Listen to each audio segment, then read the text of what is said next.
Hey guys, what's up? Welcome back to the channel. It's Cynicalex, and today we're going to be looking at a new tier list as of the Guardians of the Galaxy Epic Quest, because we've got a bunch of new characters and a lot of them are actually really good, and there are some shifts in the meta, so I do think it's time for a tier list despite the fact that this guy is coming soon. Now, usually I try to hold tier lists off when I know that a really meta-breaking character or a potentially very meta-breaking character is coming, but I don't really think it matters this time around, as you will see from Silver Surfer's positioning on the tier list already.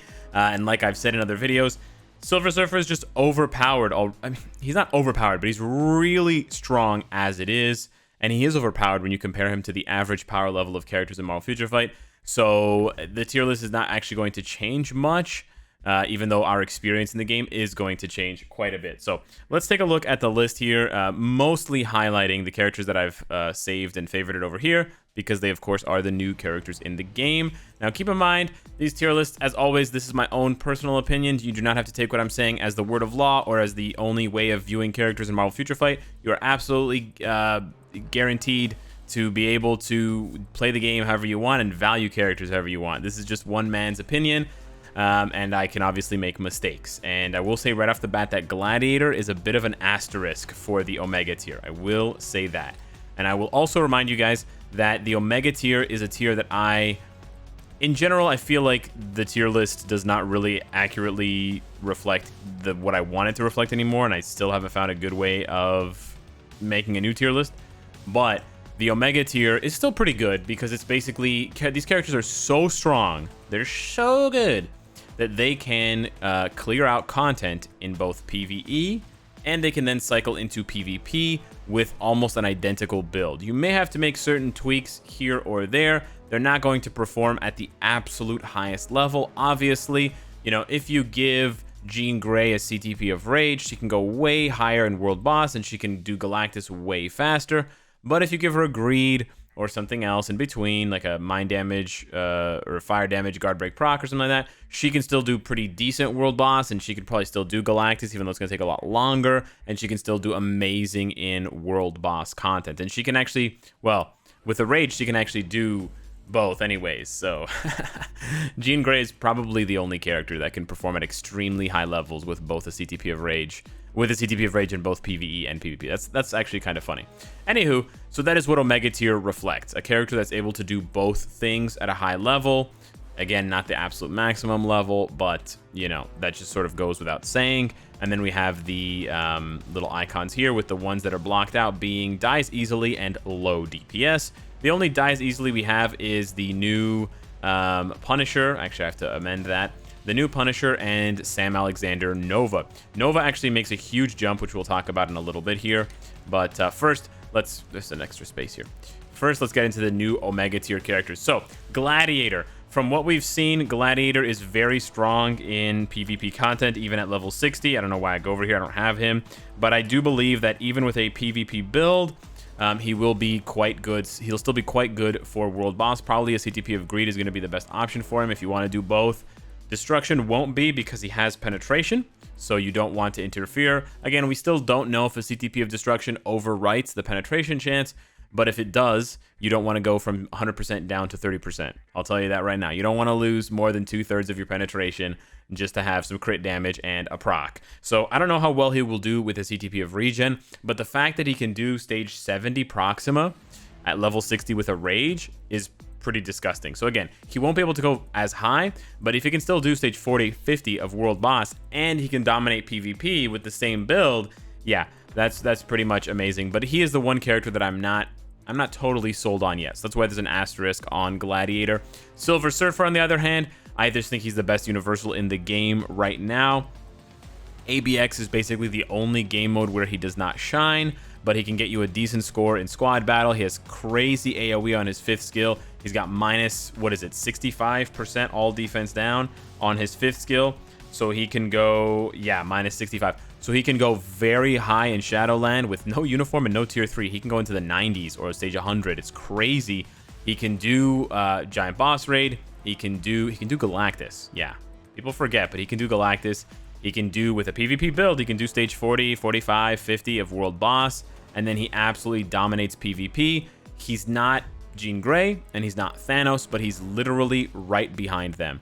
And so I'm not uncomfortable putting him here. It doesn't mean that he's better than all of these characters, but I think he is the best universal character in the game right now, and I think that's a pretty fair analysis. Nimrod is here as well for the same reasons. He's a little bit worse than Silver Surfer in PvP, but he's a little bit better than Silver Surfer in PvE, and he's got a better striker skill. And then Nova Richard Rider, I'm also quite surprised. My level 60 Richard Rider, just to remind you guys, with this goofy build, if you get the jump on Jeans and stuff like that, you can one-shot them, and then you just bait them out when they revive with Supernova Crash, and you get the kill again. So he gets kills. Obviously, he's a paper at level 60 with this build with 31,000 HP, but he can get kills in PvE, and then of course he's really good for in PvP, and he's also really good for like World Boss. He's decent for squad battle, maybe not as good as Little Nova, but he's definitely gonna have value. And then he's got crazy supports, right?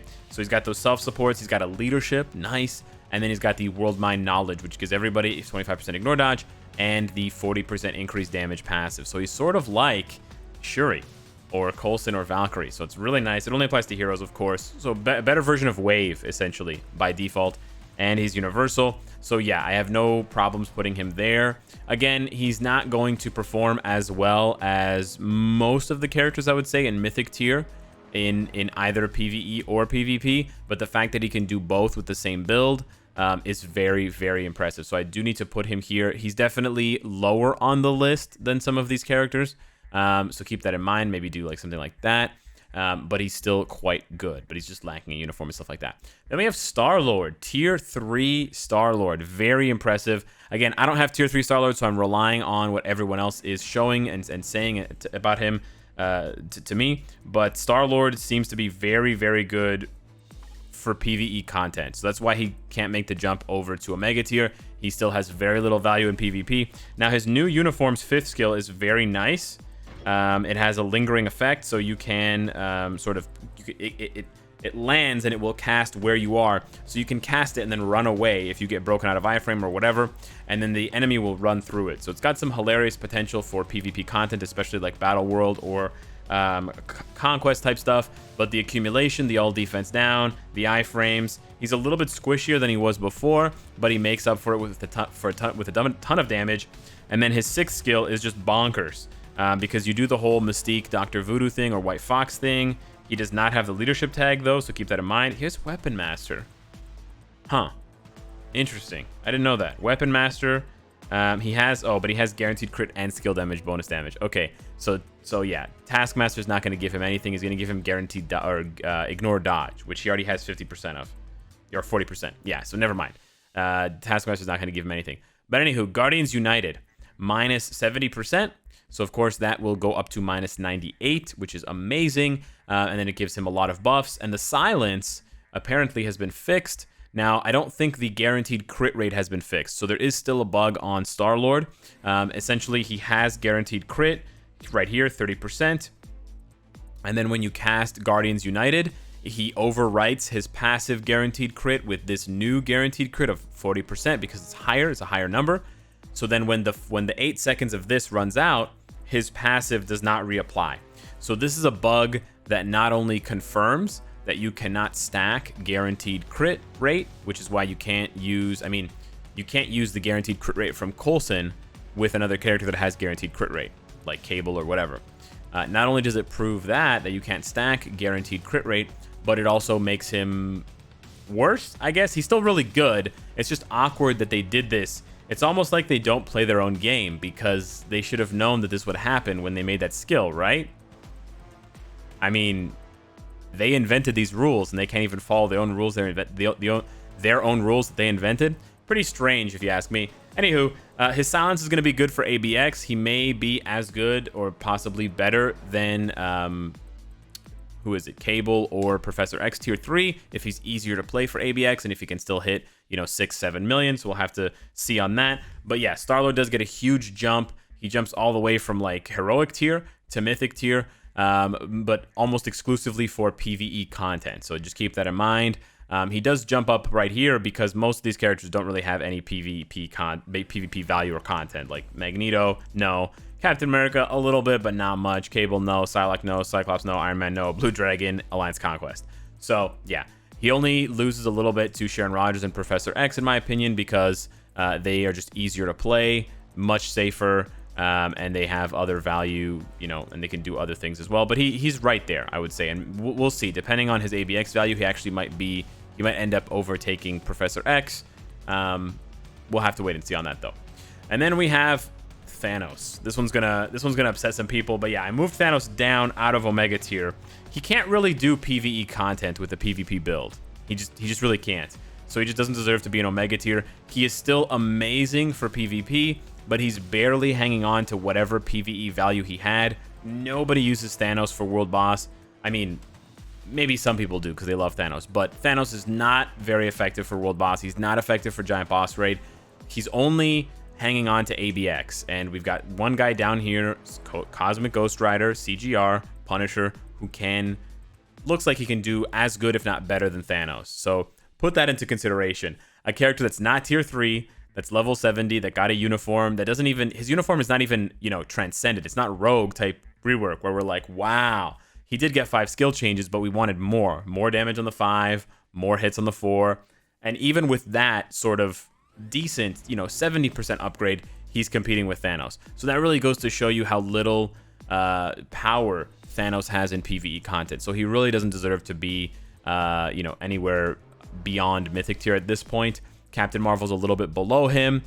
She's just not being used as much anymore in World Boss, and, you know, it's really just ABX for her and PvP. She still holds value in PvP, but it's also waning with more characters getting iframe ignore. You know, we had Black Widow, Yelena, and now Richard Rider, and then also the new Nova, Sam Alexander, like not the new Nova, the old Nova. But anyways, 4 characters in 2 updates have iframe ignore.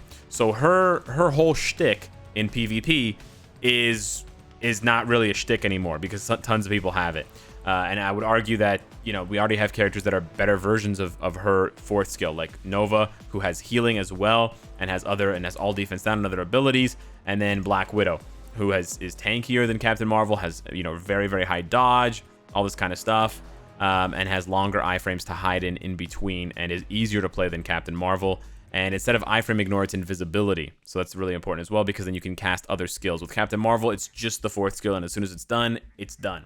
So yeah, Thanos and Captain Marvel, the old universal tier 3 gods, are starting to slip. It's pretty interesting. Then we have Beta Ray Bill, another character that I don't have, but he is making massive waves. If you guys haven't seen the content, you should check it out. Forgo Nation, Abaddon, etc. Beta Ray, I don't actually know if Abaddon has content on him, but Beta Ray Bill is nuts. He can do stage 99 Ebony. He just hits like a truck, and he stacks a ton of all defense down. He's sort of like Apocalypse, except for the fact that he doesn't have any PvP value. He's not tanky like Apocalypse. He doesn't have healing like Apocalypse. He doesn't have healing? Yeah, he doesn't have healing like Apocalypse. He's not tanky like Apocalypse, and he just doesn't have penetration. So he's missing all of those things that would make him more valuable. But without that, he's really just for PvE. So he's very much like Star-Lord, where he has a whole bunch of PvE value, immunity, penetration for lightning resistance and all defense down. Maybe just lightning resistance. No, both. Yeah, both. Yeah. And then he's got the Awakening skill. Very, very good for PvE content, but not really good for anything else. So just keep that in mind. He's not really going to do much for you in PvP, but he's also a great striker, and he's got a great leadership, and you can also use like a double lightning damage proc on him. So Beta Ray Bill's amazing. It's just that he's sandwiched between all these characters that can do both PvE and PvP, which is interesting. Most universals are flexible. Like Thanos is flexible to an extent. Captain Marvel, Sam Alexander, the other Nova, even Punisher to an extent. Dr. Doom definitely. Phyla-Vell, I would say. Maybe not Thor. Maybe just Thor and Beta Ray Bill. It's so funny. The lightning damage boys just don't have any PvP, or very little PvP value, I would say. There's too many spaces in between here. Okay, cool, Max. Anywho, moving on to Nova Sam Alexander. I put him just below Beta Ray Bill, but I would say that there is a pretty big gap. Not a pretty big gap. There's a gap between these characters. Although Nova has much more PvP value, it's still not enough. The thing with PvP is if you're not a top dog, then you're just like so-so. There's just like you're either top 3 or top 4, or there's a huge gap, right? So it's like Jean Grey, Thanos, Colossus, Silver Surfer, and maybe like Black Widow. And there's a huge gap, and then there's everybody else, because just no one else is that consistent. No one else is that strong. No one else is going to get you consistent kills and consistent ace victories and can play on auto and all that stuff. Sam Alexander can do that in limited spurts, sure, but he's never going to be as consistent as these characters.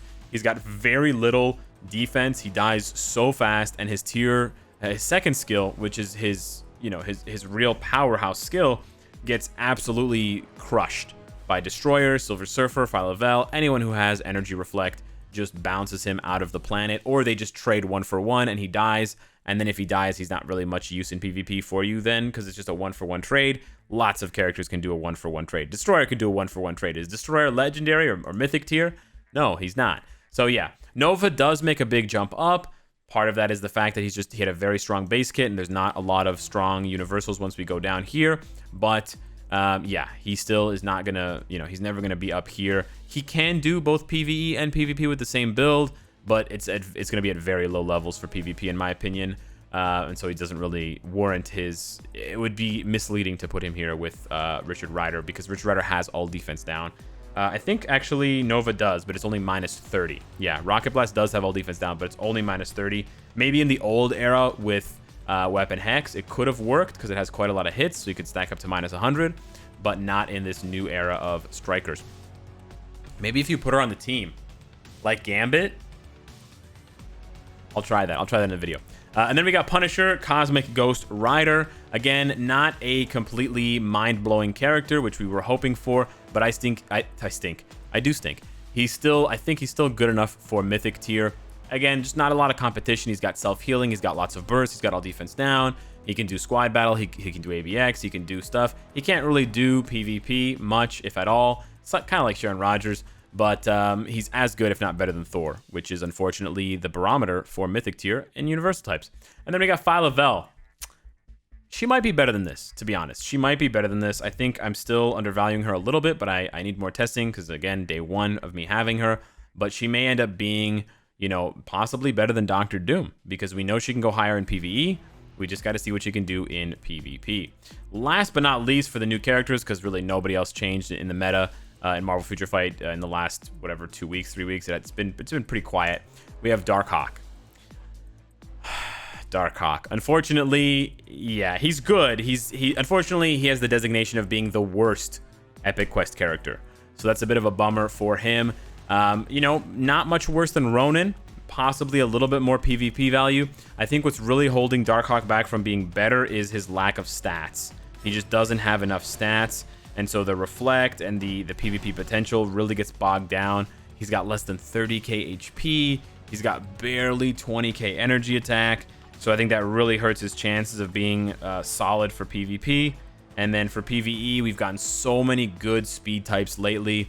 Mystique comes out, Black Widow and Yelena come out, busting down the door. Before them, Rogue got a rework, Dr. Octopus got a rework, Winter Soldier got a tier 3, Gwenpool got a uniform. So the speed class has gotten a lot of love recently in the last 6 months. So unfortunately, Darkhawk just really is not gonna. I don't think he's gonna make much of an impact, which is a shame because I love speed characters. But yeah, we'll have to monitor that. But I'm not expecting big things from him in the meantime. Sorry, Darkhawk 1211. Anywho, let me know what you guys think of the newest tier list. Hit me up in the comments down below. Thank you so much for watching, and I will see you in the next one. Take care.